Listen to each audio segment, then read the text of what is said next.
The year is 1298, a time of turmoil and upheaval. Scotland, a land of rugged beauty and fierce pride, is engulfed in the flames of war, its people caught in a relentless struggle. Welcome to Cryptic Mystic Vault, where we decode enigmatic symbols of history. The English, led by the ambitious and relentless King Edward I, have set their sights on Scotland's subjugation, determined to bring the nation to its knees. English ambitions clash with Scottish defiance, igniting a struggle for freedom that will shape generations to come, a battle for the very essence of their identity. The very soul of Scotland hangs in the balance, poised on the edge of a knife, as the land is torn apart by the ravages of war. This wasn't the first time the fires of conflict had been kindled between these two proud nations, each with a long history of rivalry and bloodshed. For centuries, their shared border had been a flashpoint of violence and animosity, a line drawn in blood and battle.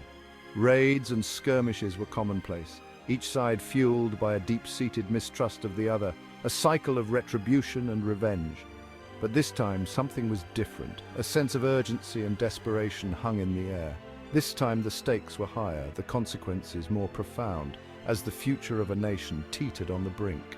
The death of Scotland's young queen, Margaret, the Maid of Norway, had plunged the nation into chaos, leaving a void that threatened its very existence. With no clear heir to the throne, a power vacuum emerged, threatening to tear Scotland apart as rival factions vied for control. It was into this void that Edward I, the self-proclaimed Hammer of the Scots, saw his opportunity, a chance to expand his influence.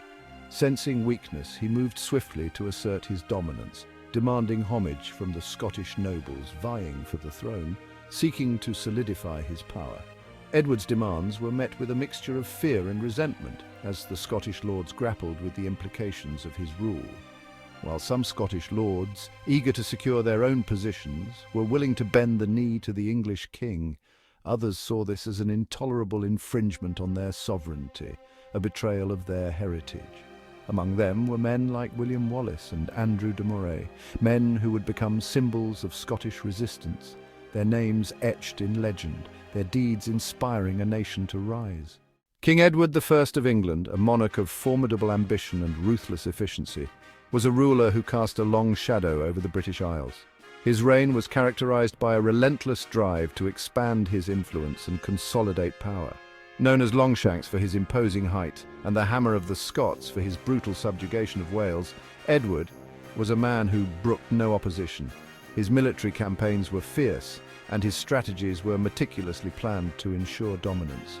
His reign was marked by a relentless pursuit of power and a determination to forge a unified kingdom under English rule.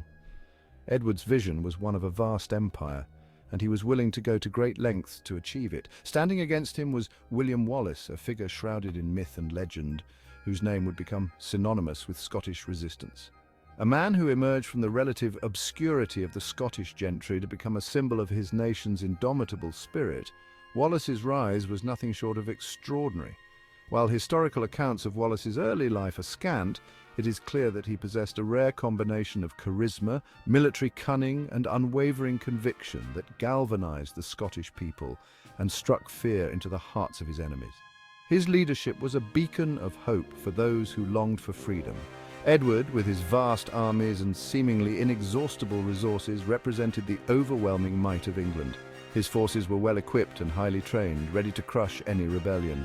Wallace, on the other hand, embodied the spirit of Scottish defiance, the unwavering belief in freedom that burned brightly, even in the face of insurmountable odds.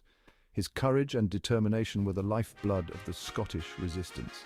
He was a leader who inspired not through noble birth or inherited right, but through the sheer force of his personality and his unwavering commitment to the cause of Scottish independence. His speeches and actions rallied the Scots to fight for their homeland. Their paths, set on a collision course by fate and circumstance, would ultimately converge on the blood-soaked field of Falkirk, a pivotal moment in history. A battle that would seal the fate of nations and etch their names forever in the annals of history. The clash at Falkirk was not just a fight for territory, but a struggle for the very soul of a nation. The stunning victory at Stirling Bridge in 1297 had sent shockwaves through Scotland and England alike, altering the course of history in ways that neither side could have anticipated. William Wallace, the once obscure landowner, had become a national hero, his name whispered in hushed tones by the English and roared with defiant pride by the Scots. His rise from relative obscurity to the forefront of the Scottish resistance was nothing short of legendary. The victory, a testament to Wallace's tactical brilliance and the unwavering courage of his men, had briefly driven a wedge between Scotland and its would-be conquerors. It was a moment of triumph that showcased the indomitable spirit of the Scottish people.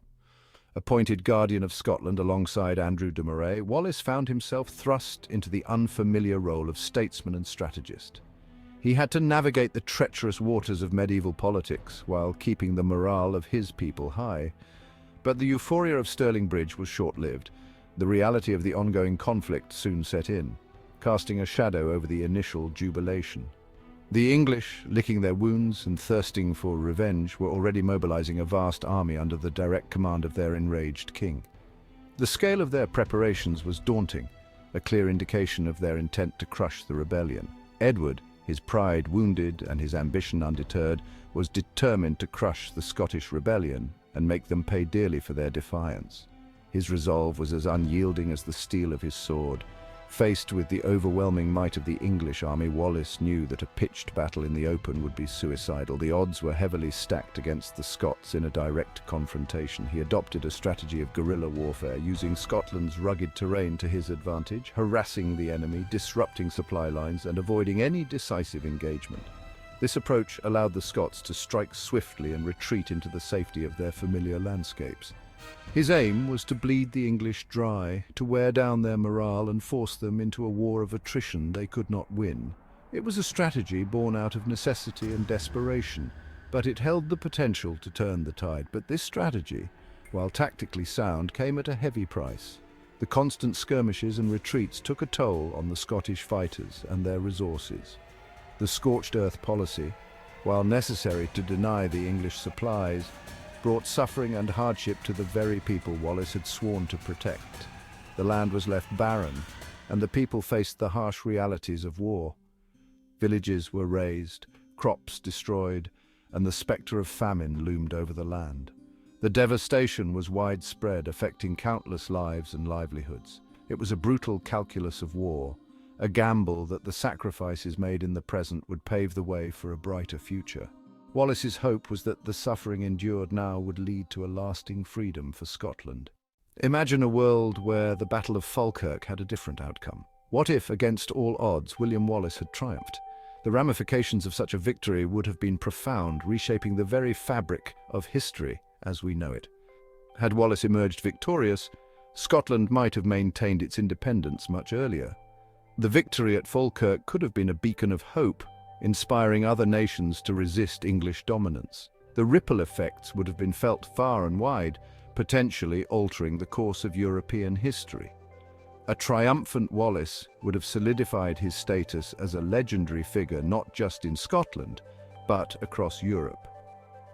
His victory might have led to a stronger, unified Scotland, influencing trade, culture, and political alliances across the continent. The Scots, emboldened by their triumph, could have forged new alliances and strengthened existing ones, creating a network of support that would have bolstered their position on the international stage. Imagine the cultural renaissance that could have flourished under a free and independent Scotland. The arts, literature, and sciences might have thrived, contributing to a rich tapestry of European culture. The legacy of Wallace's victory would be celebrated as a pivotal moment in the fight for freedom and self-determination, a testament to the power of resilience and unity. This alternate history, while speculative, serves as a reminder of the impact that a single battle can have on the course of history. The dream of a free Scotland, undeterred by the shadow of English rule, continues to inspire generations, a testament to the enduring spirit of a nation that never gave up its fight for sovereignty.